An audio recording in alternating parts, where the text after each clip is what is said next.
After a long lull in the game market, AAA projects finally begin to appear.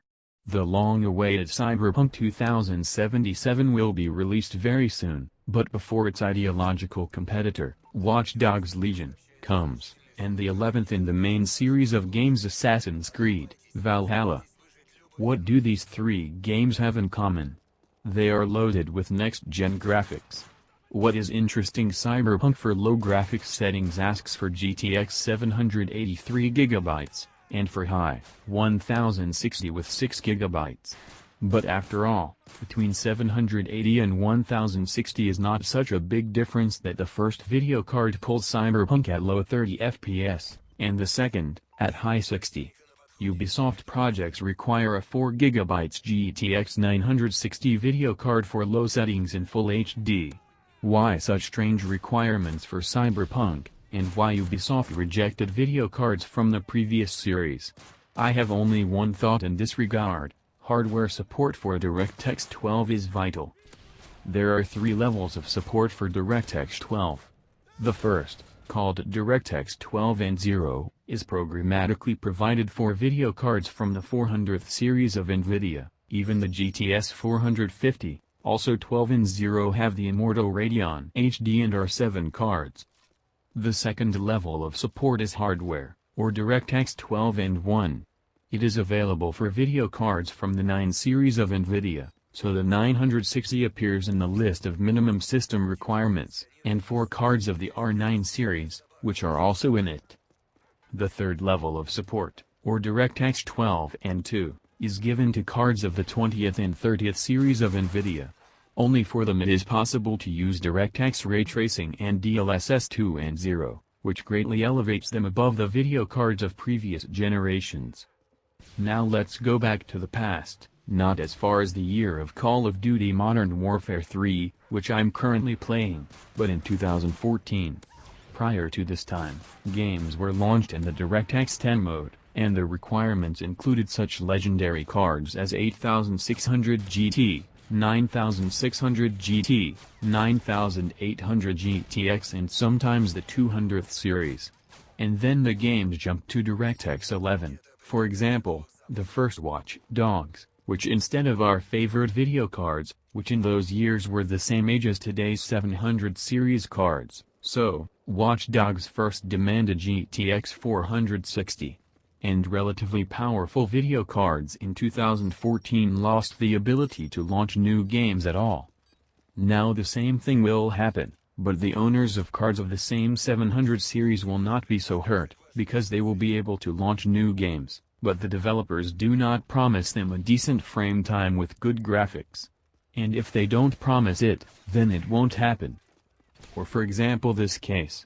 There is GTX 480, in synthetics it is more powerful than for example GTX 750, but for 2 years 480th cannot give anything like the gameplay, and 750th drags, at low 30 FPS, but it is playable. In general, what I'm getting at. I assume that the cards of the 6th and 7th series of NVIDIA, as well as Radeon HD and R7, will be released with the release of new products. Once they are released, it means that they will appear on the secondary market, and budget gamers will hunt for them, fans of online projects and older games, whereas more important a relatively powerful chip, rather than new APIs or the amount of video memory. What kind of graphics card might be of interest to us now and in the near future? Let's look at Russian market for used things, Avito, for current prices.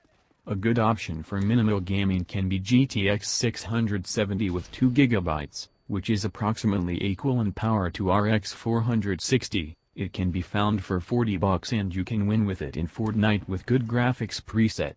In addition, there are video cards like GTX 680 2GB, GTX 770 also with 2GB and 674GB, which now cost from $50 to $60 and are already more profitable than video cards like RX 460, 560, 1050 and 1050T.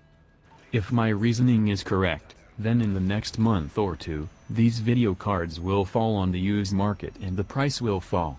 Who will have time to take will be a cool guy, because the supply creates demand, and after the demand remains and the supply falls, prices will go up again. Therefore, if you are looking for a good video card for budget gaming, I advise you to wait for these video cards for another 2 months and take them, preferably before the new year. In addition to these cards, the price of the first Titan, which has 6 gigabits, may drop. Now it costs about $120 and is virtually a copy of the GTX 1066 gigabits. But it is unlikely that you will be interested in it, since the price for it will not be too low due to the high power and collectible value. If you are on the other side of gaming, that is, you want to see new products with normal frame time and you are the owner of one or more of the cards listed above, I recommend selling them right now, before there are crowds of sellers with similar cards on markets.